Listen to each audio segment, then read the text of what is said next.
వాళ్ళ మదర్ నుంచి సగం లివర్ 60% లివర్ తీసుకున్నాము. ఈ అబ్బాయికి పెట్టాం. ఒక లివర్ ఒకటే మన బాడీలో మళ్ళీ పెరుగుతుంది. చిన్న వాళ్ళకి కూడా పెరుగుతుంది, పెట్టిన వాళ్ళకి కూడా హాఫ్ లివర్ మళ్ళీ పెరుగుతుంది. సో యాక్చువల్ యావరేజ్ అంటే 2% ఆఫ్ బాడీ వెయిట్. 70 kg ఉంటే 1500 grams ఉంటుంది. సో ఈ అబ్బాయికి 600 grams పెట్టినాం. ఆయన వెయిట్ ప్రకారం 2% కానీ మళ్ళీ గ్రోత్ అయింది. సేమ్ థింగ్ వాళ్ళ మదర్ 60% ఇచ్చింది కాబట్టి అది మళ్ళీ ఒక 6 weeks నుంచి 6 monthsకి మొత్తం పెరుగుతుంది. సో లివర్ ఒకటే మన బాడీలో మళ్ళీ పెరిగే శక్తి ఉంది. సో పాపం వాళ్ళ మదర్ చాలా కష్టపడుతుంది. ఆమె పెయినే కాకుండా సైకలాజికల్గా వాళ్ళ బాబు కోసం చాలా స్ట్రగుల్. సో డోనర్కి మాట్లాడతారు. ఉస్మానియాలో ఎలా అనిపించింది? And the neuro physician and neurosurgeons, I don't see them there. They run the cancer transplant program as well. So thank you, sisters. Our big thanks to you and Hot Boys. Every member of the team is important. Thank you. Apologize for not mentioning it. Thank you. Well, mic తీసుకోండి. చాలా బాధపడ్డారు. ఎందుకంటే చెన్నై వెళ్ళండి 2 లక్షల రూపాయలు అన్నారు. మాకు అన్న స్థామం లేక ఇంతే పోయి తీసుకు వచ్చాము. సార్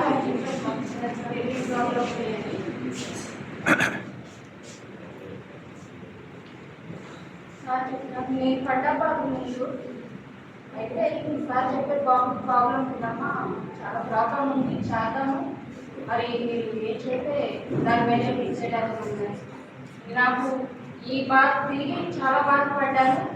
అయితే సార్ చేయండి సార్, ఇది చాలా బాధపడ్డాను సార్ ఉన్నారు. సార్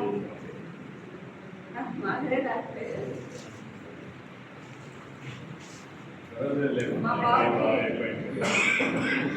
నెల రోజు నీళ్ళు ఆక్సిజన్ మీద ఉన్నారన్నారు. కానీ మా బాబు నెల రోజులకే పెరుగుతున్నాడు, చేస్తున్నాడు. ఇప్పుడు ఆక్సిజన్ లేకోకుండా ఉండగలుగుతున్నాడంటే డాక్టర్ వల్ల, నర్స్ స్టాఫ్ డాక్టర్ వల్ల మా బాబు తొందరగా కోలుకున్నాడు. అందరికీ డాక్టర్కి, నర్సుకి, అందరికీ నా నమస్కారం తెలుపుతున్నాను.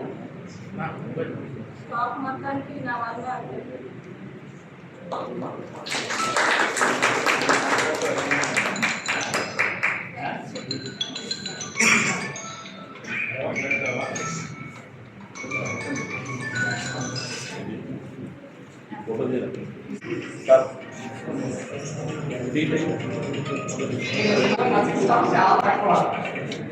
ఇక్కడ సూపర్ స్పెషాలిటీ డిపార్ట్మెంట్స్ ఎక్కువ ఉన్నాయి. స్టాఫ్ అడ్జస్ట్ చేయడానికి చాలా కష్టం. సార్ కేసు ఉందంటే అక్కడ OT incharge, post operative incharge ఇద్దరు తాగించుకొని వస్తారు. వైఫై మేడం కేసు ఉంది సార్ ఇట్లా చెప్తున్నారు అంటే ఆ పిల్లలు ముందే తయారవుతారు. ఇంట్లో పిల్లలు ఫ్యామిలీని కంపెనీ వదిలేసి ఈ పేషెంట్ రికవర్ అయిపోవాలా, పడుకున్నారు మేడం ఎట్లా కానీ అంటే ఇంటికి పోకపోయినా కూడా తిండి లేకపోయినా 24 గంటలు ఇక్కడే ఉండి పోస్ట్ ఆపరేటివ్ కేసు కానీ, ఓటీలో స్టెరిలైజేషన్ కానీ, తర్వాత అక్కడ డాక్టర్ పేరు కానీ, క్లీనింగ్స్ కానీ అన్నీ చూసుకుంటారు. ఇంటిని కూడా ఇంటి పరిస్థితులు కూడా పక్కన పెట్టేసి ఆ పేషెంట్ ఎవరైతే ఉన్నారో వాళ్ళ పిల్లల కంటే ఎక్కువగా వాళ్ళ మీద దృష్టి పెట్టి పనిచేస్తారు. ఆ ఓపికకు నేను అసలు మా స్టాఫ్ అందరికీ చాలా థ్యాంక్స్ చెప్పాలా. ఎందుకంటే స్టాఫ్ తక్కువ ఉన్నా ఒక ఐసీయూలో కేసు ఉందంటే ఒక్కొక్క షిఫ్ట్లో ఇద్దరిద్దరిని ఇవ్వాలా, కానీ నేను ఇచ్చే పరిస్థితి లేదు. ఒకరొకరే చేయగలుగుతున్నారు. ఆ అమ్మాయి వాష్రూమ్ పోవడానికి ఉండదు. ఉమెన్ అంటే వర్క్ చేయాలంటే చాలా కాంప్లికేటెడ్ ఉంటాయి. ఏ ఉమెన్ పని చేయాలంటే కనీసం 10 నిమిషాలైనా వాష్రూమ్ పర్సనల్ ప్రాబ్లమ్స్ ఉంటాయి. అయినా అవన్నీ పక్కన పెట్టేసి ఆ పేషెంట్ రికవరీ కావాలా, మంచిగా అయిపోవాలా అని వాళ్ళు అదే ప్రేమతో పేషెంట్ ఇంట్లో వాళ్ళకంటే ఎక్కువ ప్రేమ చూపించి ఓపికతో ధైర్యంతో ఉండి తిని తిప్పలన్నీ నిద్ర మానేసి 24 గంటలు అక్కడ పనిచేసి పేషెంట్ మంచి పోవడానికి చూస్తారు. ఒక్కొక్కసారి సార్ కోపడ్డా కూడా మేడం సార్ కోపడుతూ ఉంటుంది. ఏం కదమ్మా సార్ టెన్షన్ ఉంటుంది కదా కేసు ఎట్లా అవుతారో అని మేము కూడా ధైర్యం ఇద్దాం. అవును మేడం మీరు కూడా అట్లా అంటారు. మరి మామూలుగా కేసు అయిపోయిందంటే కూల్గా మాట్లాడతారు, ప్రేమగా మాట్లాడతారు సార్ అని మీరు చెప్పేది కరెక్ట్ మేడం అని పిల్లలు కూడా అడ్జస్ట్ అయిపోతారు. అక్కడ సార్ ఎంత కోపం మీద ఉన్న పోటీలో వాళ్ళు కూడా అట్లనే ఫస్ట్ పేజ్ అసలు నిజాలు ఉండదు. కేసు ఉండి నుంచి పోస్ట్ ఆఫీస్ వాళ్ళకి వచ్చినారు ఇన్ఛార్జి కానీ అక్కడ ఉన్న స్టాఫ్ అందరూ కొత్త వాళ్ళే ఉన్నారు. 3-4 ఇయర్స్ సర్వీస్ ఉన్న వాళ్ళే ఉన్నారు స్టాఫ్ అందరూ. చాలా అడ్జస్ట్ అవుతారు పిల్లలందరూ. నా కాదు వీళ్ళ అందరూ మాట్లాడే మా స్టాఫ్తో మాట్లాడారు. మా స్టాఫ్ ప్రాబ్లం కూడా వినాలి మీరు మీడియా వాళ్ళు గవర్నమెంట్ కూడా చెప్పాలి. ఎందుకంటే ఇన్ని ట్రాన్స్ప్లాంట్ లివర్ ట్రాన్స్ప్లాంట్ లేదంటే కొత్త కేసులు ఇప్పుడు అయిన కేసు అయితే మొత్తం వరల్డ్ ఛాలెంజ్గా తీసుకొని చేశారు కేసు. సో చాలా చాలా థ్యాంక్స్ అని ఇట్లాంటి పాత పేషెంట్ ఇస్తే మన హాస్పిటల్ పేరు మీ పేరు మారిపోతుంది. మీరు ఆ పేషెంట్ ఆ ఫ్యామిలీ నేను కూడా మీకు రుణపడి ఉంటాను. ఎందుకంటే ఇట్లాంటి పేషెంట్ మీరు డైరెక్ట్గా చేసి మంచి చేసి పంపించినందుకు చాలా రుణపడి ఉంటాము సార్. ఏమైనా పేషెంట్ ఫ్యామిలీ అయినా మా స్టాఫ్ అందరికీ చాలా థ్యాంక్స్. ఎందుకంటే స్టాఫ్ తక్కువ కూడా 24/3 షిఫ్ట్లో కూడా అడ్జస్ట్ అయ్యి పనిచేసి పేషెంట్లు అందరినీ మంచిగా చేసి పంపించినందుకు మా స్టాఫ్ అందరికీ చాలా థ్యాంక్ యూ. ఈ అవకాశం ఇచ్చినందుకు thank you.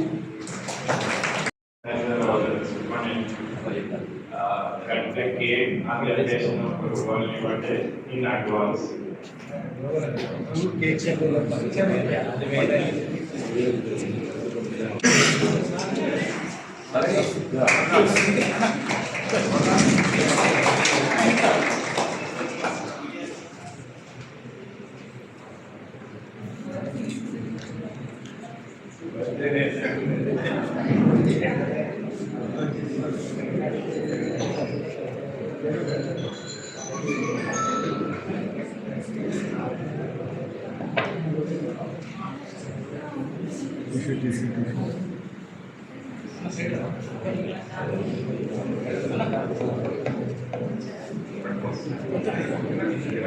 That's all the particular.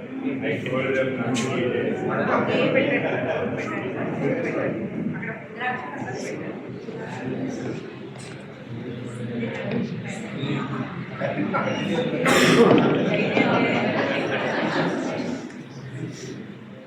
Actually, the man who really struggled ఎంత కష్టపడ్డదంటే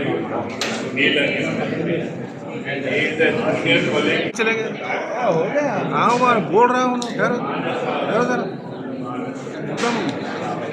So actually anesthesia team is under various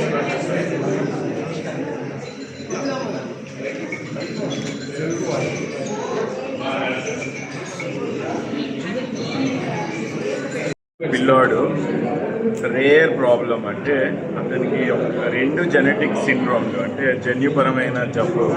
ఒకటేమో మార్ఫన్ సిండ్రోమ్ అని ఉంది, ఇంకొకటేమో హెపటోపల్మోనరీ సిండ్రోమ్ అంటే లివర్ రిలేటెడ్ లంగ్ ప్రాబ్లం అన్నమాట. సో ఈ టైపు 2 ప్రాబ్లమ్స్ ఉన్న వాళ్ళకి సక్సెస్ఫుల్గా లివర్ ట్రాన్స్ప్లాంట్ చేసిన దాఖలు ఇప్పటివరకు వరల్డ్ లిటరేచర్లో కానీ ఎవరి ఎక్స్పీరియన్స్ కానీ లేదు. సో మాకు ఈ పిల్లోడు ఏంటంటే చాలా పూరు. ఏపీ గవర్నమెంట్ మచిలీపట్నం దగ్గర కృష్ణా డిస్ట్రిక్ట్ నుంచి వెళ్ళి వచ్చినారు. వీళ్ళ పేరెంట్స్ ఏంటంటే పాపం చాలా డైలీ పని చేసుకునే వర్కర్స్ అన్నమాట. సో వాళ్ళకి ఫస్ట్ చిన్నప్పటి నుంచి వెళ్ళి ప్రాబ్లం, ఈ బాబు పుట్టినప్పటి నుంచి వెళ్ళి బాబు 1.5 year ఉన్నప్పుడు ఫస్ట్ ఐ ప్రాబ్లం వచ్చింది, కంటి ప్రాబ్లం. అది గ్లకోమా అని, ఐలో ప్రెషర్ పెరిగి విజన్ ప్రాబ్లం అయితే ఐ సర్జరీ అయింది. దాని తర్వాత కొన్ని రోజులకి కంటి శుక్లాలు కాంట్రాక్ట్ వచ్చి ఐ కూడా మొత్తం చెడిపోయి అసలు ఐ పని చేయకుండా స్టేజ్కి వచ్చింది అనమాట. దాని తర్వాత ఈ అబ్బాయి 7 years అప్పుడు టాన్సిల్స్ ప్రాబ్లం అవుతుందని వాళ్ళ అమ్మ టాన్సిల్ సర్జరీ కోసమని ఈఎన్టీ డాక్టర్ దగ్గర పోతే వాళ్ళు ఆపరేషన్ ముందు మత్తు ఇవ్వాలి కదా, మత్తు ఇచ్చే ముందు ఈ బాబు ఏంది బ్లూ కలర్ ఉన్నాడు, ఆక్సిజన్ లెవెల్ చెక్ చేస్తే చాలా తక్కువ ఉంది, జాండీస్ ఉంది, లివర్ ఫంక్షన్ టెస్ట్లో కూడా ప్రాబ్లం ఉంది, ముందు అది చూసుకోండి, టాన్సిల్ అర్జెంట్ కాదు అని సిఎంసి వెల్లూరు అక్కడికి వెళ్ళారు. బికాస్ ఫైనాన్షియల్ ప్రాబ్లం ఉంది, ప్రైవేట్ హాస్పిటల్ పోలేని పరిస్థితి కాబట్టి అక్కడ వాళ్ళు చాలా టెస్ట్ చేసినారు, ఎందుకు లివర్ ప్రాబ్లం ఉంది, ఏంటి ఇంకేదైనా జెనెటిక్ వేరే ప్రాబ్లం ఉంటుందా అని. సో లివర్ టెస్ట్లు, జెనెటిక్ టెస్ట్లు, లివర్ బయాప్సీలు, బ్లడ్ టెస్ట్లు అన్నీ చేసిన తర్వాత ఈ బాబుకి లివర్ వల్ల లంగ్ ప్రాబ్లం వచ్చి ఆక్సిజన్ లెవెల్ పడిపోతున్నాయి అని. సో దీన్ని మెడికల్ భాషలో హెపటోపల్మోనరీ సిండ్రోమ్ అంటారు. దాంట్లో కూడా గ్రేడింగ్ ఉంటుంది. ఈ పేషెంట్ వెరీ సివియర్, అంటే ఆక్సిజన్ లెవెల్స్ ప్రెషర్ PaO2 అని చూస్తాం, అది బిలో 50 ఉంటే వెరీ సివియర్ హెపటోపల్మోనరీ సిండ్రోమ్ అండి. ఈ పేషెంట్కి మనం ఏబీజీలో PaO2 45 అంటే 45 ఉంటుండే. సో బై ఇంటర్నేషనల్ డెఫినేషన్ ప్రకారం వెరీ సివియర్ హెపటోపల్మోనరీ సిండ్రోమ్ అంటాం. ఆ బ్యాక్గ్రౌండ్లో మార్ఫన్ సిండ్రోమ్ ఏంటంటే మన బాడీలో అన్ని టిష్యూస్ టైట్గా ఉండడానికి కనెక్టివ్ టిష్యూ అని ఉంటుంది. దాంట్లో జాయింట్స్ కానీ, బోన్స్ కానీ, హార్ట్ వాల్స్ కానీ, ఐస్లో ఉండే లిగమెంట్స్, అంటే మన అందరి కళ్ళల్లో లెన్స్ అనేది ఒకటి ఉంటుంది, దాన్ని ఫిక్స్ చేయడానికి సస్పెన్సరీ లిగమెంట్స్ అండి. వీటన్నిటి కూడా టైట్నెస్ కోసము జనరల్గా ఎలాస్టిన్ అనే ఒక టిష్యూ ఇంపార్టెంట్ అనమాట. అది డిఫెక్ట్ ఈ బాబులో, జెనెటిక్ డిఫెక్ట్లో ఏంటంటే ఆ ఎలాస్టిన్ డిఫెక్ట్తో వీళ్ళకి అన్నీ లూజ్ ఉంటాయి అన్నమాట. సో దాంతో బోన్స్ కూడా టాల్ కావడం, ఈయన జాయింట్స్ ఇప్పుడు మీరు చూస్తే మన ఫింగర్స్ ఇక్కడ వెనక వరకు రావు, కానీ ఈ కెన్ ఫ్లెక్స్ అనమాట అంతవరకు. అలాగే మనం ఈ ఫింగర్ నుంచి ఈ సైడ్ పోవాలన్నా మన తంబు పోదు, వీళ్ళు తంబు ఇక్కడి వరకు ముట్టుకోగలుగుతారు. అంటే ఏంటంటే జాయింట్స్ లిగమెంట్స్ అంత లూజ్ ఉంటాయి అన్నమాట. సో టైట్నెస్ ఉంటుంది. దానివల్ల ఏంటి ప్రాబ్లం మెడికల్లీ అంటే హార్ట్ ప్రాబ్లమ్స్ వస్తాయి, హార్ట్ వాల్స్ ప్రాబ్లమ్స్ వస్తాయి, ఐస్ ప్రాబ్లం ఇట్లాగా అయిపోయింది, ఇంకో ఐ కూడా పోయే ఛాన్స్ ఉంటుంది. సో వీళ్ళకి ఫ్రాక్చర్స్ ఇవన్నీ ఉంటాయన్నమాట. సో మార్ఫన్ సిండ్రోమ్ జనరల్గా 1 in 10,000 నార్మలే, కానీ Marfan syndrome with liver related hepatopulmonary syndrome అనేది వెరీ రేర్. యాక్చువల్లీ మీకు చెప్పాలంటే world famous personality Marfan syndrome Abraham Lincoln, American past president Abraham లింకన్కి మార్ఫన్ సిండ్రోమ్ ఉండేది. సో మార్ఫన్ సిండ్రోమ్ ఉన్న వాళ్ళు అందరూ చనిపోరు, కానీ వాళ్ళకి రిస్క్ ఆఫ్ హార్ట్ ప్రాబ్లమ్స్, ఈ ఐ ప్రాబ్లమ్స్ వచ్చే ఛాన్స్ ఉంటుంది అన్నమాట. ఆ బ్యాక్గ్రౌండ్లో హెపటోపల్మోనరీ సిండ్రోమ్ అనేది అడిషనల్గా రిస్క్ పేషెంట్. సో వీళ్ళకి ట్రాన్స్ప్లాంట్ చేయడం అంత చిన్నది కాదు. మామూలుగా లివర్ ట్రాన్స్ప్లాంట్ మేము చాలా చేస్తాము, కానీ ఈ పేషెంట్కి ఏంటంటే ఇన్ని ప్రాబ్లమ్స్ ఉండి ఇంతమంది టీమ్ని ఒక యునైట్గా అయ్యి, సో అనెస్థీషియా, పల్మనాలజీ, కార్డియాలజీ, వీళ్ళందరూ గ్యాస్ట్రోఎంట్రాలజీ, హెపటాలజిస్ట్ అందరు కలిసి చేయాల్సి వచ్చింది. మేము ఒక 15 to 18 hours చేసింటాం ఈ ఆపరేషన్ని. ఆపరేషన్ తర్వాత కూడా ఆల్మోస్ట్ ఒక 1 month ఐసీయూలో పెట్టి నాన్ ఇన్వాజివ్ వెంటిలేటర్, అంటే కోవిడ్ టైంలో ట్యూబ్ లేకుండా ఆక్సిజన్ హై ప్రెషర్ తోటి పెట్టడాన్ని NIV అంటాం, నాన్ ఇన్వాజివ్. అలా ఒక 1 month మెయింటైన్ చేసాము. సో మా అనెస్థీషియా టీము దీనికి చాలా సపోర్ట్ చేస్తుంది. మా నర్సెస్ కూడా 1 month ఐసీయూలో మేనేజ్ చేయాలంటే నర్సెస్ కూడా really tough job. My post graduates వాళ్ళందరూ పాపం ఇంటికి పోకుండా ఇక్కడే పడుకుని పేషెంట్ మేనేజ్ చేశారు. సో ఇది ఫస్ట్ కేస్ కాబట్టి మేము దీన్ని మా వరల్డ్ కాంగ్రెస్ కాన్ఫరెన్స్ ఉంటుంది, దాంట్లో ప్రజెంట్ చేస్తాం first. Next we will publish in our medical literature. అది పబ్లిష్ చేస్తే మాకు అథెంటిక్ ఉంటుంది, అంటే వరల్డ్లో ఫస్ట్ మేము ఈ టైప్ కేసు చేసినాం. సో అప్పుడు మీరు ఎవరైనా గూగుల్ సెర్చ్ చేసినా దట్ ఆటోమేటికల్లీ రికార్డ్ అవుతుంది అనమాట. సో మేము నెక్స్ట్ చేసేది అదే, ఎందుకంటే we're all these days waiting చేస్తున్నాం పేషెంట్ రికవరీ కావాలని. ఈరోజు మీరు చూస్తున్నారు కదా, అంతకుముందు అయితే ఆక్సిజన్ లేకుండా బయటికి కూడా పోలేము, బాత్రూమ్ కూడా పోలేని పరిస్థితి ఉంటుంది. ఇప్పుడు ఆక్సిజన్ లేకుండా మీ ముందు నిలబడ్డాడు, వితౌట్ ఆక్సిజన్ ఇప్పుడు ఆయన రూమ్ ఎయిర్ సాచురేషన్ 90% వస్తుంది. సో ఒక చిన్న పిల్లవాడికి, పూర్ ఫెలోస్కి బెనిఫిట్ అయింది.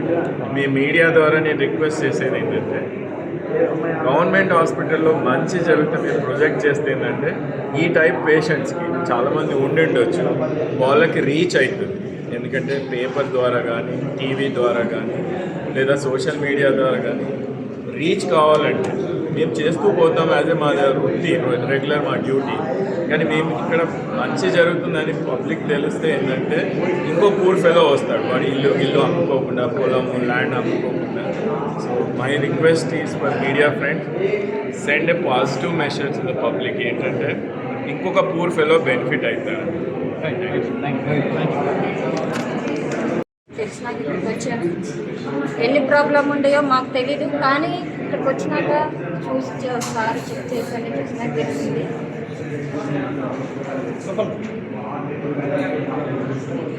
సార్ మరి రిస్క్ చాలా ప్రాబ్లం ఉందమ్మా, ఆపరేషన్ చేయాలి, చేయకపోయినా ఇబ్బంది ఉంటుంది, మరి ఇష్టం అని చెప్పారు, చేస్తామని చెప్పారు.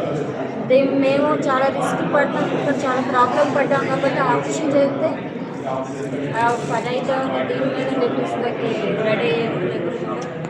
దానివల్ల ఇప్పుడు బాబుకి ఆపరేషన్ సక్సెస్ అయ్యి బాగున్నాం. బాబు నేను డాక్టర్ స్టాఫ్ అందరికీ థ్యాంక్స్.